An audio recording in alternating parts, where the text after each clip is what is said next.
तो जैसा कि हमने पिछले एपिसोड में देखा था कि लिन फेंग ड्रैगन ब्यूरियल अभ्यास जाने से पहले ग्रैंडफादर के पास मिलने जाता है, जिसके बाद उन्हें साया को ठीक करने के लिए कुछ पिल्स देता है। और यहीं पर से इस एपिसोड की स्टार्टिंग होती है, जहां लिनटियान लिन फेंग से बोलता है, लिन फेंग, अब तुम निश्चित होकर नए अफसरों को ढूंढने के लिए ड्रैगन ब्यूरियल अभ्यास जा सकते हो। और अब मैं तुम्हारे द्वारा रिफाइन की गई सेलेस्टियल युआन पिल खा ली है, जिसकी वजह से मैं ऑलरेडी हेवनली मार्शल रियलम में पहुंच चुका हूँ। इसलिए भले ही हमारी फैमिली को जनरल मैंसन के लोग डिस्ट्रॉय करने आए, हम बड़े आराम से उनका मुकाबला कर सकेंगे। तभी वहीं बगल में बैठा लिनटियान बोलता है, हाँ ये बात सच है, मैं भी हेवनली मार्शल रियलम में इंटर कर चुका हूँ और जो मार्शल आर्ट तुमने मुझे दी थी उसकी मदद से मैं हेवनली मार्शल रियलम के सेकंड लेवल के कल्टीवेटर के लोगों से लड़ सकता हूँ। तभी वहीं पर बैठे क्विंजन के मास्टर सरप्राइज्ड होते हुए अपने मन में सोचते हैं, ये दो लोग लिन फेंग के द्वारा बनाई गई सेलेस्टियल युआन फिल खाकर हेवनली मार्शल रियलम में एंटर कर चुके हैं। और फिर कुछ सोचकर क्विंजन से बोलते हैं, सेवंथ लेडी, क्या आप लिन फेंग को एक ही बार में पकड़ने के लिए कोई एक्स्ट्रा एफर्ट डाल सकती हैं? उसकी एल्केमिस्ट के साथ हमारे रॉयल मैंसन में काउंटलेस हेवनली मार्शल रियलम के एक्सपर्ट हो जाएंगे, जिसके बाद हमारे प्रिंस के पास बहुत सारे पावरफुल जनरल्स हो गए, जिससे ड्रैगन रॉयल फैमिली में कौन सा प्रिंस हमारे प्रिंस से कंप्लीट कर पाएगा। और आगे बोलते हैं, एक बार जब प्रिंस अपने सिंहासन की पोजीशन को सुरक्षित कर लेंगे तब आप उनकी प्रिंसेस बन जाएंगी।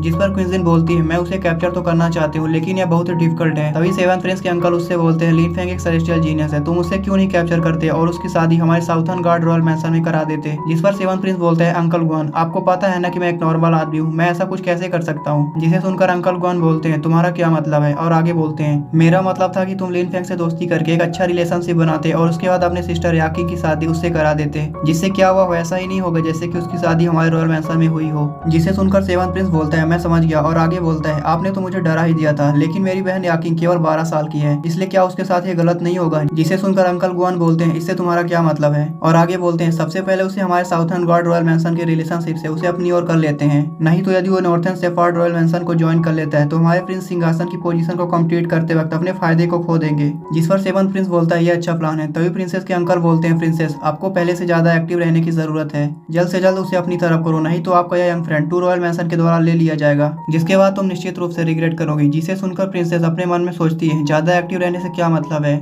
मैंने पहले ही अपनी फीलिंग्स को उसके सामने बता दी है, इसलिए मैं और कितनी एक्टिव रह सकती हूँ। और आगे अपने मन में सोचती है, क्या इसका मतलब मुझे ही उसे प्रपोज करना पड़ेगा? तभी मास्टर सीतू प्रिंसेस से बोलते हैं, लिन फेंग इस जनरेशन का एक जीनियस है, वो भी अनलिमिटेड पोटेंशियल के साथ, इसलिए वो हस्बैंड के लिए बेस्ट चॉइस है। जिसके बाद सीन शिफ्ट करके ड्रैगन ब्यूरियल अभ्यास का दिखाया जाता है, जहाँ वो सभी एक फ्लाइंग शिप से ड्रैगन अभ्यास की तरफ जा रहे होते हैं। जिसके बाद मास्टर सीतू बताते हैं, हम ड्रैगन ब्यूरियल अभ्यास पहुंच गए हैं। तभी लिन फेंग अपने मन में सोचता है, उस समय मेरे ग्रैंडफादर मेडिसिनल हर्ब्स को ढूंढने डीप अभ्यास में गए थे, जिससे मैं अपनी ब्लड लाइन को एक्टिवेट कर सकूं, जिसकी वजह से मेरे ग्रैंडफादर एक डेमन के द्वारा घायल हो गए। और आगे सोचते हैं, पता नहीं क्यों यह अभ्यास के बाहर इतनी टेरिफाइंग प्रेजेंस क्यों है। तभी मास्टर सीतू बोलते हैं, यह अभ्यास बहुत ही डेंजरस है, इसलिए तुम्हें हमेशा अलर्ट और केयरफुल रहना होगा। जिसके बाद सेवंथ प्रिंस बोलता है, ये ड्रैगन ब्यूरियल अभ्यास बहुत ही बड़ा है। तभी एक हेवनली मार्शल रियलम के 9th लेवल का ड्रैगन उनकी ओर रोर करते हुए अटैक करने के लिए आगे बढ़ता है, जिसे देखकर क्विंजन बोलती है, हम बस अभी ड्रैगन अभ्यास में इंटर किए हैं और हमारा सामना ऑलरेडी हेवनली मार्शल रियलम के 9th लेवल के डेमन से हो गया है। और आगे बोलती है, क्या और भी मार्शल रियलम के डेमन अभ्यास के अंदर होंगे? जिसे देखकर लिन फेंग बोलता है, कोई आश्चर्य नहीं कि मेरे ग्रैंडफादर यहाँ घायल हो गए थे। तभी मास्टर सीतू अपने स्वॉर्ड से उस ड्रैगन की तरफ एक स्लैश अटैक करते हैं, जिसे वो ड्रैगन ब्लॉक करने की कोशिश करता है, लेकिन ब्लॉक नहीं कर पाता और वहीं पर मारा जाता है। जिसको देखकर लिन फेंग बोलता है, मास्टर सीतू सच में डिवाइन मार्शल रियलम के एक्सपर्ट कहलाने के वर्दी हैं, बस एक ही ब्लेड से उन्होंने उस ड्रैगन को मार गिराया। जिसके बाद वो सभी फ्लाइंग शिप से आगे बढ़ जाते हैं। तभी बहुत सारे बुल्स और गोल्डन ईगल उनकी ओर बढ़ते हुए दिखाए जाते हैं, जो कि हेवनली मार्शल रियलम के 9th लेवल के होते हैं। जिसे देखकर क्विंजन बोलती है, बिना स्ट्रॉन्ग एक्सपर्ट के प्रोटेक्शन के नॉर्मल कल्टीवेटर्स के लिए ड्रैगन ब्यूरियल अभ्यास में एक भी कदम रखना असंभव होगा।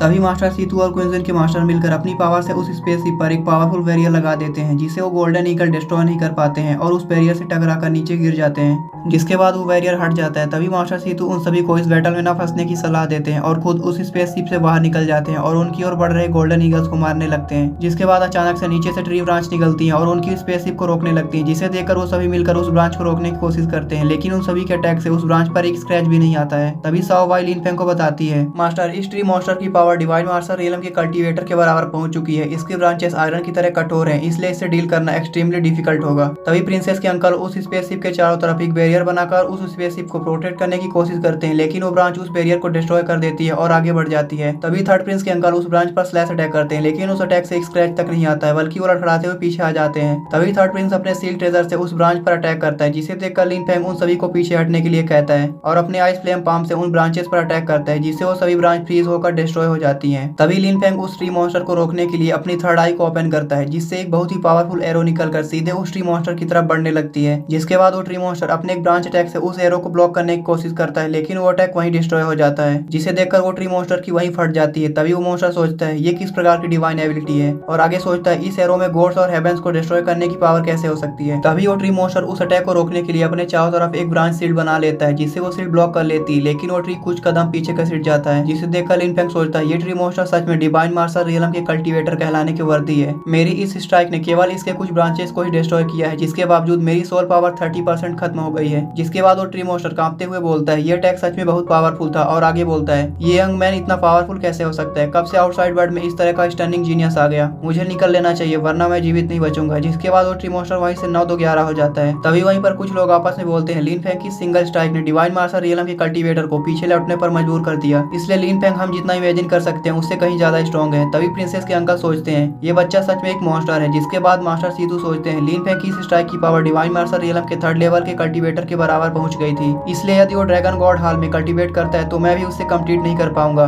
जिसके बाद उसके पास डायरेक्टली ग्रेट जनरल को चैलेंज करने का कॉन्फिडेंस होगा। तभी 7th प्रिंस लिन फेंग के पास आते हुए बोलता है लिन फेंग तुम सच में बहुत पावरफुल हो, और आगे पूछता है क्या वो अटैक भी एक टेक्निक थी जो कि तुम्हारे फादर के द्वारा छोड़ी गई थी। जिसे सुनकर लिन फेंग हाँ बोलता है और एक पिल खाकर अपने आप को रिकवर करने लगता है। तभी क्विंजिन बोलती है सौभाग्यवश हमारे पास अंकल सीतू और ब्रदर लिन फेंग है, नहीं तो हम कब के मर चुके होते। जिसके बाद लिन फेंग से बोलती है ब्रदर लिन फेंग तुमने एक बार फिर से हम सबकी जान बचाई है। जिसे सुनकर 7th प्रिंस भी हाँ बोलता है। तभी लिन फेंग बोलता है हम सब दोस्त हैं, इसलिए हमें एक दूसरे का ख्याल रखना चाहिए। जिसके बाद मास्टर सीतू बोलते हैं ड्रैगन ब्यूरियल अभ्यास के डेमन धीरे धीरे बहुत ही पावरफुल होते जा रहे हैं, इसलिए चलो जल्दी से ड्रैगन वैली की ओर चलते हैं। और ये कहकर वो सभी ड्रैगन वैली की ओर निकल जाते हैं। जिसके बाद उन सभी को ड्रैगन वैली के पास दिखाया जाता है जहाँ काफी लोग आए होते हैं। तभी क्वीन लियान अपने मन में सोचती है ये तो लिन फेंग है, और सरप्राइज होते हुए सोचती है वो अभी भी जिंदा है। जिसके बाद वहीं पर खड़े 2 पर्सन आपस में बोलते हैं ब्लू ड्रैगन डायनेस्टी से और भी लोग आ रहे हैं, और आगे बोलते हैं ये साउथर्न मैंसन का 5th प्रिंस है क्वीन शाओइन। एनीवे गाइस पहले सबटाइटल्स में क्वीन शाओइन को 7th प्रिंस बोला जाता था, लेकिन अब ये लोग 5th प्रिंस बोल रहे हैं, इसलिए मैं भी क्वीन शाओइन को शाओइन या 5th प्रिंस बोलूंगा। जिसके बाद विंग लुआन को देखकर कहते हैं क्या एनगो रॉयल मैनर से आइस फोनिक्स प्रिंसेस भी आई है। वो 18 साल के ऊपर की हो चुकी है, लेकिन फिर भी अपनी मार्शल सोल को अब तक अवेक नहीं कर पाई है, इसलिए वो कम्प्लीटली वेस्ट है। उसकी स्पिरिचुअल मार्शल रियलम के कल्टीवेशन के साथ वो ड्रैगन टेम्पल प्लेटफॉर्म पर अपने पैर भी नहीं रख सकती है,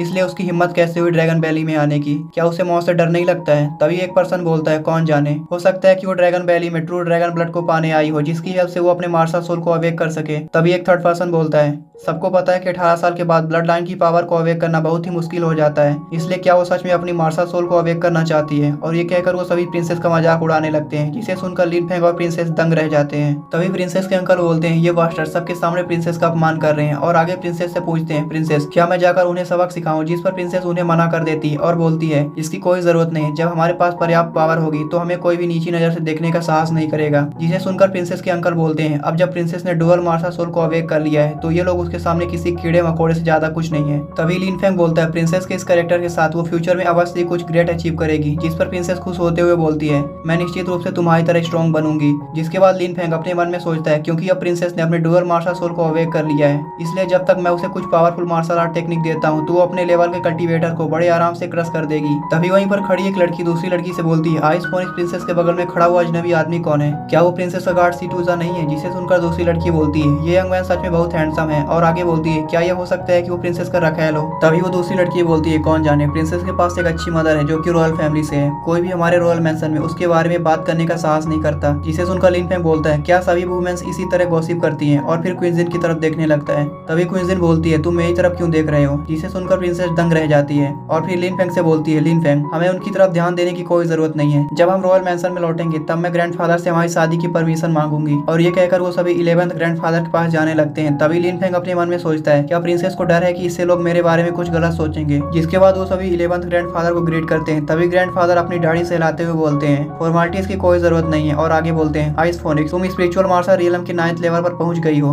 भले ही तुम अपनी मार्शल सोल को अवेक नहीं कर पाई हो, लेकिन जब तक तुम कड़ी मेहनत करती हो तो तुम डिवाइन मार्शल रियलम में पहुंच जाओगी। तभी प्रिंसेस के अंकल बोलते हैं प्रिंसेस ने पहले ही अपनी मार्शल सोल को अवेक कर लिया है। जिसे सुनकर 11th ग्रैंडफादर सरप्राइज्ड होते हुए बोलते हैं क्या आइस फोनिक्स ने अपनी मार्शल सोल को अवेक कर लिया है। जिस पर प्रिंसेस हाँ बोलती है। जिसके बाद ग्रैंडफादर बोलते हैं क्योंकि तुमने अपनी मार्शल सोल को अवेक कर लिया है, इसलिए अब तुम्हारी मदर को तुम्हारे बारे में चिंता करने की जरूरत नहीं पड़ेगी। जिसके बाद लिन फेंग की तरफ देखते हुए बोलते हैं ये आदमी कौन है। जिस पर प्रिंसेस बोलती है ये लिन फेंग है और उसने मेरी कई बार जान बचाई है, और आगे बोलती है लिन फेंग और हमारे बीच में एक दूसरे के प्रति फीलिंग्स हैं, इसलिए मैं हमारी शादी के लिए आपसे परमिशन मांगना चाहती हूँ। जिसे सुनकर वहाँ खड़े सभी लोग सरप्राइज हो जाते हैं, और तभी लिन फेंग की एक्सपीरियंस से सोचती है लिन फेंग क्या यही तुम्हारा रिवेंज है मेरे विरुद्ध। तभी क्वींजिन बोलती है ये लड़की सच में बहुत ज्यादा बोल्ड है। जिस पर ग्रैंडफादर बोलते हैं बच्चे आइस फोनिक्स हमारी रॉयल फैमिली की प्रीशियस ट्रेजर है। यदि तुम उससे सच में शादी करना चाहते हो तो तुम्हें हम बूढ़ों की अप्रूवल लेनी पड़ेगी। और ये कहकर लिन फेंग पर अपना प्रेशर रिलीज करते हैं, जिससे लिन फेंग पीछे की ओर घसीट जाता है। जिसके बाद ग्रैंडफादर बोलते हैं इस बूढ़े आदमी को अपनी स्किल्स दिखाओ, और ये कहकर अपने पाम टेक्निक से लिन फेंग का प्रेशर डालने लगते हैं, जिसे लिन फेंग रेजिस्ट करने की कोशिश करने लगता है।